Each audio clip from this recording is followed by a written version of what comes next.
যত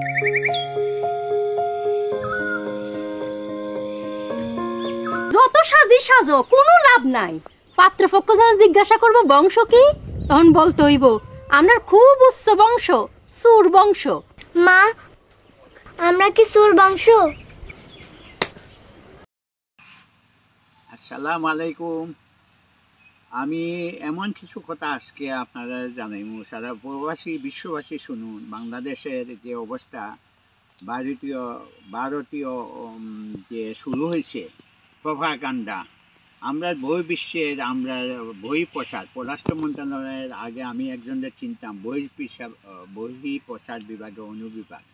এখন কি সব ভারতীয় রয়ের কবজায় রয়ে গেছে, না হলে ভারতীয় পশ্চিমবঙ্গের প্রপাগান্ডা পিআইপি, প্রিভেন্স অফ ইন্ডিয়া প্রপাগান্ডা করতে হইব। প্রিভেন্স অফ ইন্ডিয়া প্রপাগান্ডার বিরুদ্ধে বাংলাদেশ এখন সবসময় একটা সম্প্রচার করতে হইব। বাংলাদেশের বিভিন্ন ইউটিউবার নিয়ে, বিভিন্ন মানুষজনদের নিয়ে, কারণ যারা বাংলাদেশে ইউটিউবারদের নিয়ে আমারও কম জ্বালায় নাই। ভারতীয় পক্ষ আল্লাহর রহমতে বিশ্বের বিভিন্ন দেশ আমার পক্ষে আসিল, আমেরিকা, সৌদি আরব। হয়তো ভারত আমাদের সবসময় খুঁজাইছে, আমাদের ধরিয়ে নিতে চাইছে, কিচ্ছু করতে পারে না। ইনশাল্লাহ আমার অভিজ্ঞতা করলে আপনারা করবেন আমি কেমনে বাঁচে আছি।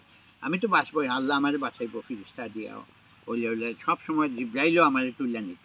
আমাদের একবার 18 বছর বয়সে জিব্রাইল ইসলাম আইছিল, তুলে নিতে আমারে আল্লাহ। আমি আপনাদের কই, বাড়ির তো প্রপাগান্ডার থেকে বাঁচতে এখন পিআইপি করতে হইব, প্রিভেন্স অফ ইন্ডিয়ান প্রপাগান্ডা। এ না হইলে বাংলাদেশে এর জন্য একটা সম্প্রচার কর্তৃপক্ষ করতে হইব, যে বহির্বিশ্ব সম্প্রচার, বহির্বিশ্ব ট্যাকল দিয়া, যে ভারতীয় এখন হয়ে গেছে ভারতীয় ইউটিউব, ভারতীয় প্রপাগান্ডা চতুর্দিকে বাংলাদেশে পিছিয়ে লাগছে। যুদ্ধ করে কী করব, আল্লাহ দিলে আমরা ভারত যে ট্যাকল দিতে, এখন ইন্ডিয়া যে ট্যাকল দিতে, যদিও এখানে ট্রাম্প ক্ষমতা আসার পরে সব কিছু বুঝবো, তাদের ইন্টেলিজেন্স জানাইব, কিন্তু এফবিআইয়ের নিচে যে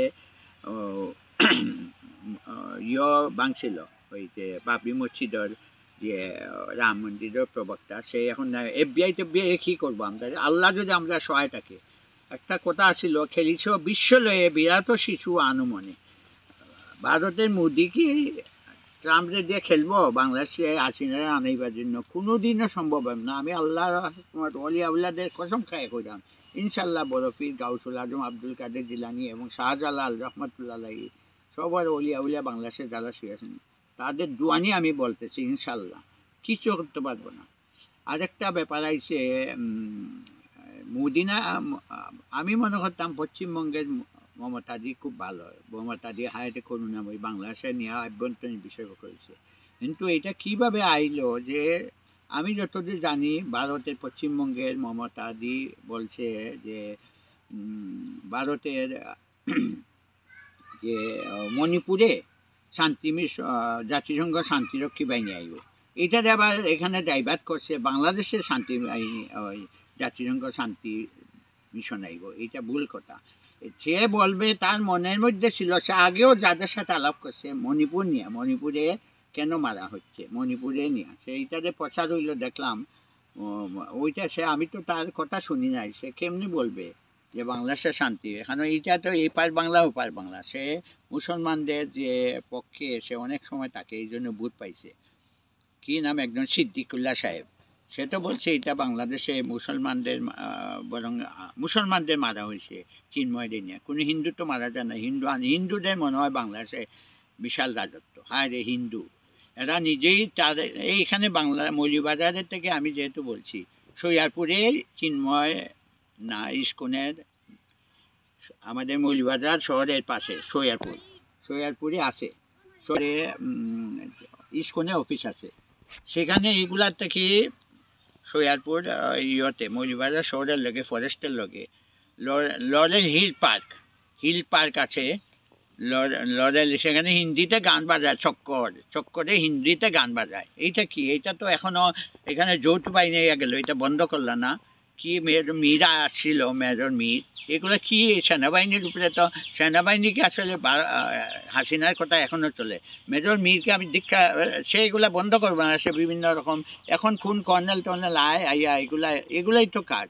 এখন ইন্ডিয়ার ধাক্কা খাইব না সেনাবাহিনী। সেনাবাহিনী প্রধানটা ভালো মানুষ, সে আমাদের পক্ষে বলছে যে যুদ্ধের জন্য প্রস্তুত থাকতে, আমাদের নিরাপত্তা, আমাদের সার্বভৌমত্ব রক্ষা করতে, আমাদের 16 কোটি জনগণ তার পক্ষে আছে। কিন্তু এই মীর সাহেব, মেজর সাহেব, এগুলা বন্ধ করব না।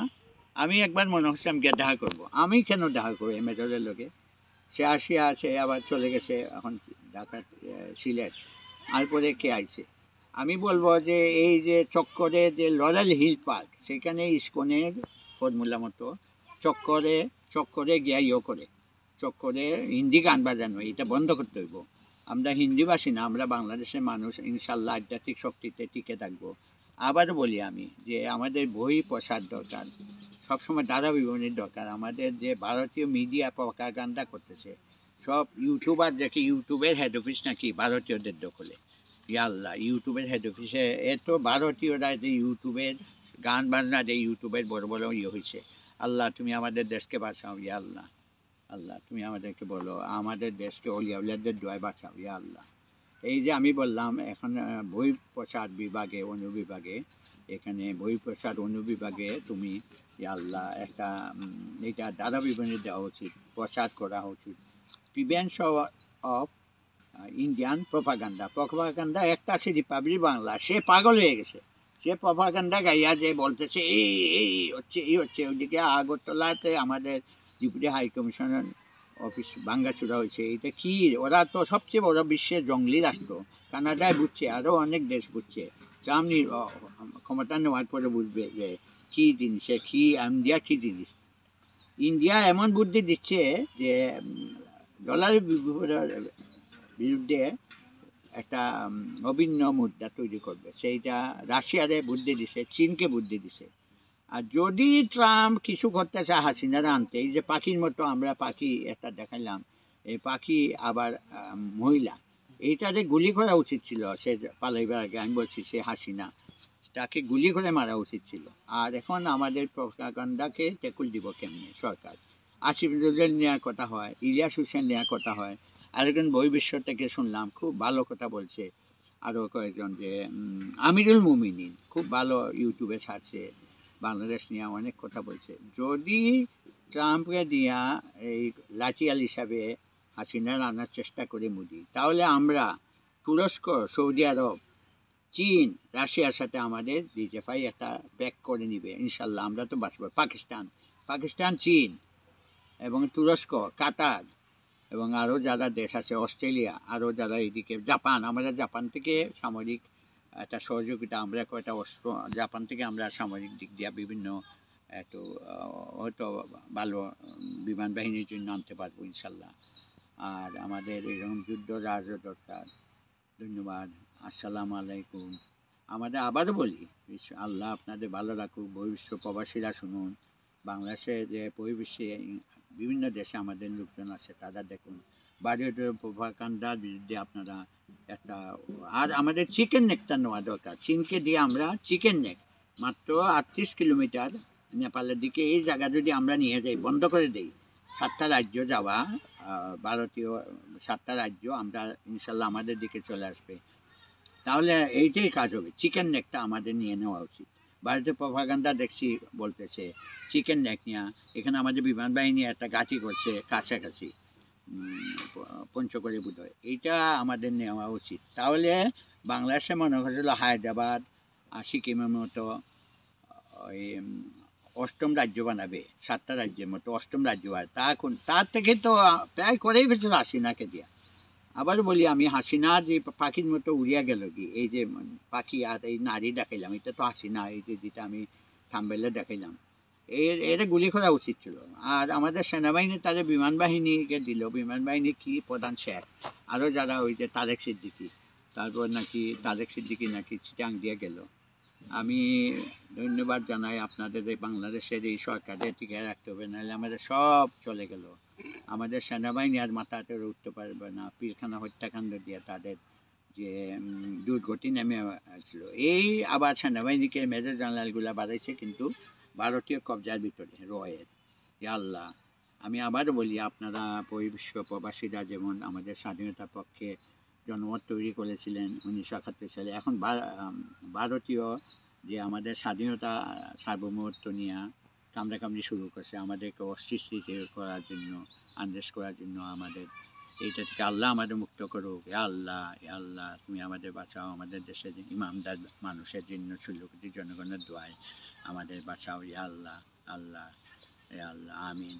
আসসালামু আলাইকুম। আপনারা ভালো থাকুন। আমিন। আসসালামু আলাইকুম।